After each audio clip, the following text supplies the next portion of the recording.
嘿，我的小伙伴，欢迎回到我们的频道。知道吗？有报道称，全球有约2亿6400万人患有抑郁症，然而仍然有很多人对抑郁症的本质一无所知。常见的误解是每个抑郁症患者看起来都一样，而且很容易从众多人中识别出来，这并不总是对的。开始之前，友情提示：本影片仅供科普，无意被用来做诊断或治疗任何疾病的依据。如果有朋友正在同抑郁症做斗争，请联系合格的医疗保健机构或心理健康专家。下面我们就来说说大家应该知道的6种最常被忽视的抑郁症症状。1. 暴饮暴食。虽然大多数人可能把抑郁与体重减轻和食欲下降联系在一起，但事实可能恰恰相反。暴饮暴食虽不常见，但仍是抑郁症的重要症状，因为它表明正常饮食习惯和模式受到了干扰。这可能归因于情绪低落，体重急剧增加也可能是抑郁的表现，因为大多数人会有用食物应对压力的倾向。2.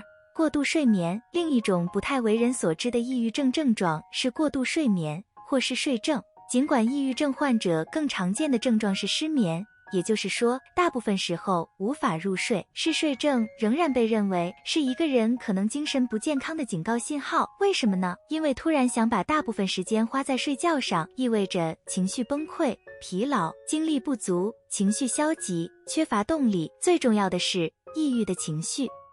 3.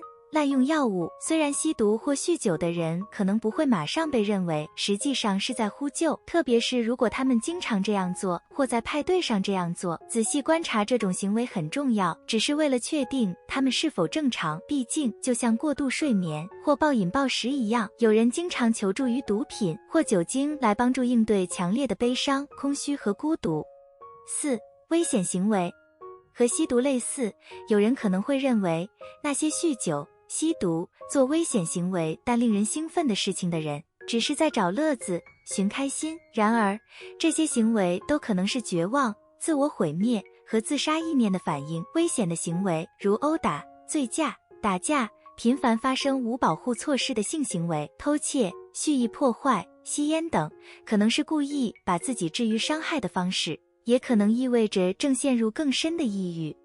5. 愤怒和易怒。当我们想到一个抑郁的人时，我们通常会想到一个整天躺在床上什么都不做的悲伤的人，但频繁而突然的愤怒或易怒也可能是抑郁的症状，这在男性中尤其常见。心理学家认为，这是因为愤怒是为了压抑自己情感上的痛苦，或成为一个替代的应对方式。很多男性对公开他们的抑郁感到不爽，或甚至可能没有意识到他们抑郁了，所以他们变得愤怒和急躁，作为一个男性适应性的应对方式。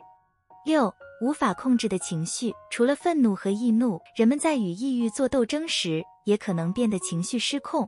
抑郁症患者有时会出现情绪波动、发脾气、对拒绝更加敏感，以及歇斯底里的哭泣。如果我们提醒他们这一点，还可能会演变成大吵一架。因为忙而错过他们的电话，他们可能会哭上几个小时，还会想得太多。那些患有抑郁症的人甚至不能很好的应对哪怕是最轻微的压力，而且经常会对一切事情过度情绪化。这些症状让你想起了你认识的人，或者甚至是你自己吗？请记住，影片内容仅供参考，并不用于诊断或治疗任何疾病。但如果在自己或认识的人身上发现了这些警告信号，请联系心理医生。如果觉得这支影片有帮助，欢迎在评论区告诉我们。记得点赞并分享给可能觉得这支影片有价值的朋友，不要忘记订阅并开启小铃铛，这样无论什么时候我们发布新影片，您都能收到通知。参考文献在资讯栏。一如既往，感谢收看，下支影片不见不散。